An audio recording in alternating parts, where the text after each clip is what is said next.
Mark Carney and Donald Trump spoke by phone yesterday with plans to meet in person sometime soon. This, as today marks 100 days since Trump took office for his second term, and it's been eventful, to say the least. Yeah, absolutely. We've seen everything from tariffs to the dismantling of government agencies to, of course, threatening to make Canada the 51st state.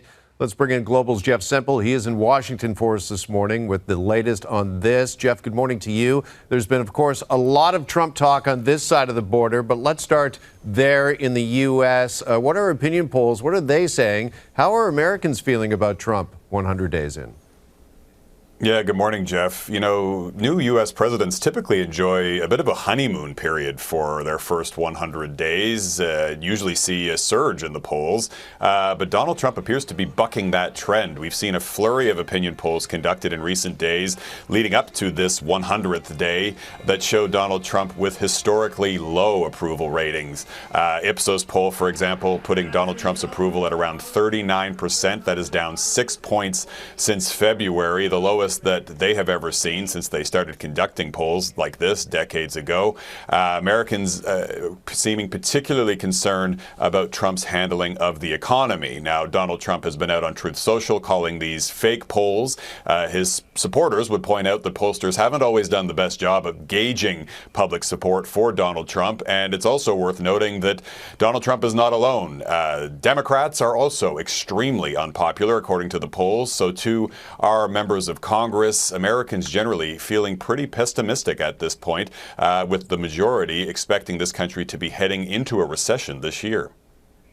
Okay. All right, Jeff, before we let you go, we just wanted to ask you about this. Another headline between a phone call between the president and Amazon CEO Jeff Bezos after it was reported Amazon would display the cost of tariffs on products. The White House calling this a hostile and political act. What's the latest there? Yeah, we saw some headlines in recent days suggesting that Amazon planned to post the tariff price right next to the sticker price of the items that we all buy online, and that did not go down well in the White House. Donald Trump very upset and picked up the phone and called Amazon's head, Jeff Bezos. That call, though, apparently went pretty well. Donald Trump told reporters that Bezos is a great guy and that he agreed to fix the problem, and that appears to be the end of that. But yet another example, Carolyn, of this sort of apparently awkward relationship that the so-called tech bros, the CEOs in Silicon Valley, have with the U.S. president. On one hand, they were on the front row seat of his inauguration. We remember back in January, but since then they have watched the values and their stock values plummet in the midst of Donald Trump's trade war. So Donald Trump taking the extraordinary step of calling Jeff Bezos and apparently convincing him to back down if the reports were true. But Amazon has seen its stock value slip by 15% and is particularly vulnerable given, how many of those Amazon products are made in China.